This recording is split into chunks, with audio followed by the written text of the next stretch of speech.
Gente abençoada, amém? A graça e a paz do nosso Senhor e Salvador Jesus Cristo esteja com todos vocês, amém? Inscritos e não inscritos, e você que ainda não se inscreveu, se inscreva, deixe lá o seu joinha, compartilhe, inscreva-se no nosso canal, será muito bom para a gente avançar, crescer. Crente não anda para trás, crente avança, avança para vencer, amém? Hoje nós vamos fazer a segunda parte do estado intermediário dos mortos. Queremos começar nesse vídeo falando acerca do estado dos mortos, né? Depois que Cristo subiu para o céu, a Bíblia nunca mais ela se refere ao paraíso como estando embaixo, né?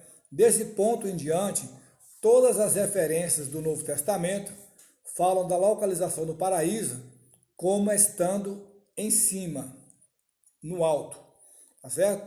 Já dissemos que, já foi falado anteriormente, que na manhã da ressurreição, antes de Cristo permitir que Maria Madalena e os discípulos o tocassem, ele disse ao Sheol, né? Céu. Ali ele libertou os mortos justos, naquele exato momento que ele usou aquela palavra, Sheol, ele libertou os mortos justos que estavam no paraíso, ou seja, seio de Abraão. Isso é muito profundo, muito importante nós sabermos, compreendermos isso. E transferiu o seu local de espera para um ponto situado nos lugares celestiais, tá bom? Foi nessa ocasião que ele levou cativo o cativeiro. Jesus levou cativo o cativeiro, né? Ou a multidão de almas cativas dos mortos justos, esperando no Seol, Hades, pela consumação da obra de Cristo. Hoje, o que acontece hoje quando o crente morre? Quando o crente morre hoje, ele não vai mais para o Hades, ele vai estar com Cristo, amém? Direto com Cristo. Deu o último suspiro, o último fôlego aqui na terra, já está com Cristo. Paulo diz que deseja, abre aspas, partir e estar com Cristo, fecha aspas, 2 Coríntios 5, versículos 6 a 8. O apóstolo é enfático, né? Ele é direto. Ao expressar a sua confiança, né? Que está ausente no corpo, na morte era estar presente com o Senhor. Portanto, os mortos justos serão presentes com Cristo, né? Agora, ou seja, estão onde Cristo está. Onde Cristo está? E onde Jesus está? No Hades? Não. Sabemos que o Senhor não está no Hades, né? Porque a Bíblia diz a respeito de Cristo que sua alma não foi deixada no Hades. Onde ele está então? Qual a localização exata? Dezenas de outras referências bíblicas, né? Tantas outras referências bíblicas, nos declara claramente, né, irmãos? Claramente que ele ascendeu ao céu. Lembramos lá de Atos, capítulo 1, ele ascendeu ao céu e está à direita do Pai, à direita de Deus. E todos que morreram salvos estão com ele no céu, tá? E qual a presente situação dos ímpios mortos? Qual a situação dos ímpios mortos? Para os ímpios mortos, não houve qualquer alteração, né? Quanto ao seu estado. Continuam descendo ao Hades, o império da morte, né? Onde ficarão retidos em sofrimento consciente, até o juízo do grande trono branco. Após o milênio, quando ressuscitarão, né, para serem julgados e postos no inferno eterno. Apocalipse 20, versículo 3 ao 15. Assim sendo, qualquer fantasma, né, ou alma do outro mundo que aparecer por aqui é coisa do diabo, tá? É coisa do diabo. Não vou nem falar sobre a questão da reencarnação. A Bíblia condena, né, esse negócio de necromancia terrivelmente. porque do Hades ninguém sai, de lá ninguém sai, tá certo? É uma prisão cuja chave está com Jesus. A chave de lá está na mão de Jesus, conforme Apocalipse, capítulo 1, versículo 18. A alma do outro mundo não vem à terra, tá? Pois os salvos estão com Jesus e os perdidos estão presos. O diabo, sim, por enquanto está solto e sabe imitar e enganar com muita perícia, com muita astúcia. Mas os crentes, o salvo no sangue, lavado no sangue do Cordeiro, ele não se deixa enganar, ele não confunde, ele sabe entender o que é carne e o que é espírito, o que vem de Deus e o que não procede de Deus. Em Ezequiel 32, do versículo 17 ao 32, no chamado rol das nações ímpias do Hades, vemos os ímpios mortos das nações, né, ali referidas, postos no Hades. Esta passagem é sumamente importante diante dos fatos questionados, né, em questão, efetuando, portanto, né, é importante que você leia na sua própria totalidade, examina lá, Ezequiel 32, 17 ao 32, você compreenderá, né, compreenderá o verdadeiro estado dos ímpios. É importante, né, porque esse estudo comparativo de passagem bíblica, com 1 Pedro, Atos dos Apóstolos, capítulo 2, né, mostra para nós, cristãos, que a vitória de Cristo foi anunciada até no Hades, até lá no Hades, o reino dos mortos, né, todo o universo tomou conhecimento da transcendental vitória de Cristo na sua morte e ressurreição. A sorte do incrédulo, se é que possamos dizer sorte, foi selada durante sua vida terrena. Ele sabe qual o seu destino eterno e está apenas aguardando o julgamento e a justiça de Deus para ser lançado, né, fora de sua presença. É incrível como nós tentamos convencer o pecador a ser uma nova criatura, a se arrepender do seu mau caminho, do seu mau testemunho, das suas obras más, e ele não dá ouvido. Então, a gente examinando Ezequiel 32, do versículo 17 ao 32, do mesmo livro, a gente vai entender um pouco como que Deus não tem prazer na morte do ímpio. A Bíblia já diz isso.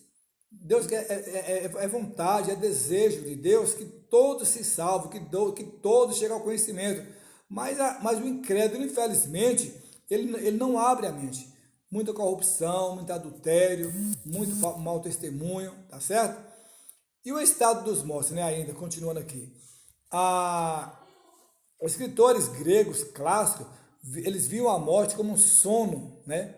Homero, em sua obra A Aliada, chama o sono de irmão, ele chama o sono de irmão gêmeo da morte, né? Então, isso aqui, dizem que Sócrates, condenado a morrer, envenenado, declarou assim: a morte é um sono sem sonhos. Deve ser algo maravilhoso, palavra de Sócrates. Mas a palavra de Deus ocupa-se do assunto com toda clareza, né? Davi aguardava com antecipação, né? Davi aguardava muito o dia que iria despertar na presença do Senhor. Ele disse: eu, porém, na justiça contemplarei tua face. Quando acordar, eu me satisfarei com a tua semelhança. Salmo 17, 15. Outro autor do Salmo declarou que nossos dias nessa terra são como um sono. Salmo 90. E o estado, irmãos? O estado dos justos falecidos, os justos, aquele que morreu com Cristo. Na morte, a vida corpórea, essa morte física, né, cessa e o corpo começa a desintegrar-se, né, o que é inerente à sua natureza. Daí o espírito, a alma humana, entrar num estado consciente de existência. Nós vamos estar conscientes. É a natureza desse estado, particularmente, né, com respeito aos justos, que agora queremos esclarecer um pouco. Veja bem, primeiro, os justos,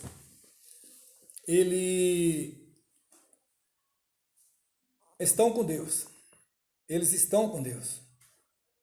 A declaração em Eclesiastes 12:7 de que o Espírito volta para Deus é clara, né? Vamos, né? Os justos, eles estão no paraíso. Estão no paraíso. A Bíblia é bem clara quanto a isso. E Apocalipse 2:7 diz: aquele que vencer, né, a coroa da vida eterna. Então, irmãos, a gente precisa entender todo esse cenário que ocorrerá no fim, né, onde